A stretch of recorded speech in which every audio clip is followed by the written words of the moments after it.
Harlequin Intrigue and HarlequinAudio present Lassoed by B.J. Daniels, narrated by Virtual Voice. Chapter 1. The lights came out of the darkness, like an oasis in the desert. Billie Rae glanced at the gas gauge on the old pickup, then in her rearview mirror. She hadn't seen a vehicle behind her for miles now, but she didn't slow down, didn't dare. The pickup engine roared loudly. The speedometer clocked at over 100, but it was the gas gauge that had her worried. She was almost out of fuel, which meant she was also out of luck. At the speed she was traveling, the lights ahead were coming up fast. At first, she thought it was a small town. She hadn't seen one for more than 50 miles. But as she sped toward the glittering lights, she realized it wasn't a town. It appeared to be a fairgrounds aglow with lights.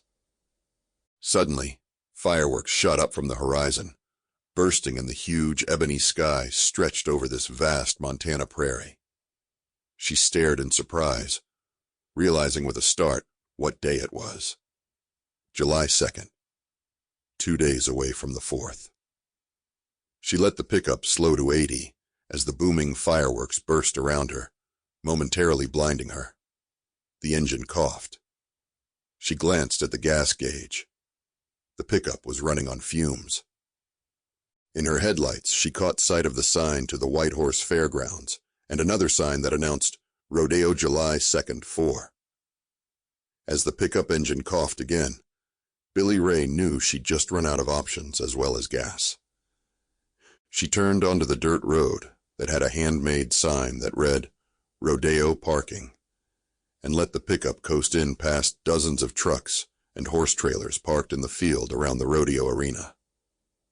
Just as the engine died, she pulled the truck into a spot between two pickups and turned off the headlights. The highway she'd just come down had been nothing but blackness in her rearview mirror. Now, though, she wasn't surprised to see a set of headlights in the far distance. She'd known she didn't have much of a head start, just as she'd known nothing short of dying would keep him from coming after her. Billie Rae sat for a moment fighting tears. Her chest ached from the sudden loss of hope. Without gas, she wasn't going any farther, as if she really believed she could ever go far enough to get away from Dwayne. She slumped over the steering wheel. She'd left the house with only the clothes on her back, and now it was just a matter of minutes before he found her. Dwayne was no fool. He'd know the pickup would be running low on gas by now, and that she hadn't stopped to fill it up since she had no money. She'd had to leave her purse behind. Not that there was any money in it, thanks to Dwayne.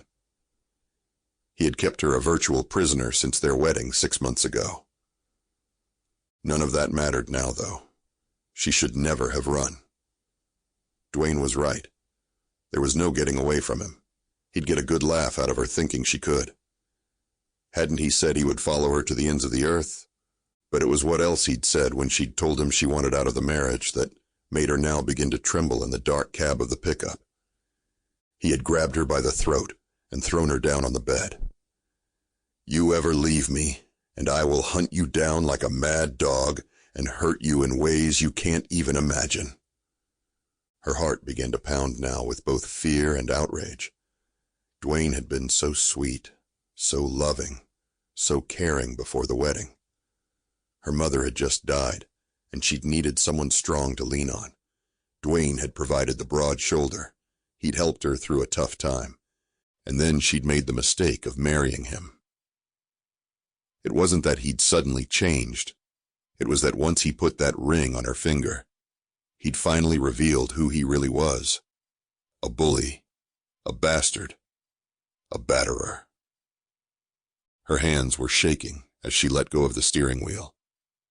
Her fingers ached from gripping it so tightly. Was she just going to sit here and wait for him to find her? He'd done his best to beat her down, but there was still a little fight left in her. She'd left him, hadn't she? That proved she had more courage than she'd thought, and certainly more than Dwayne had thought.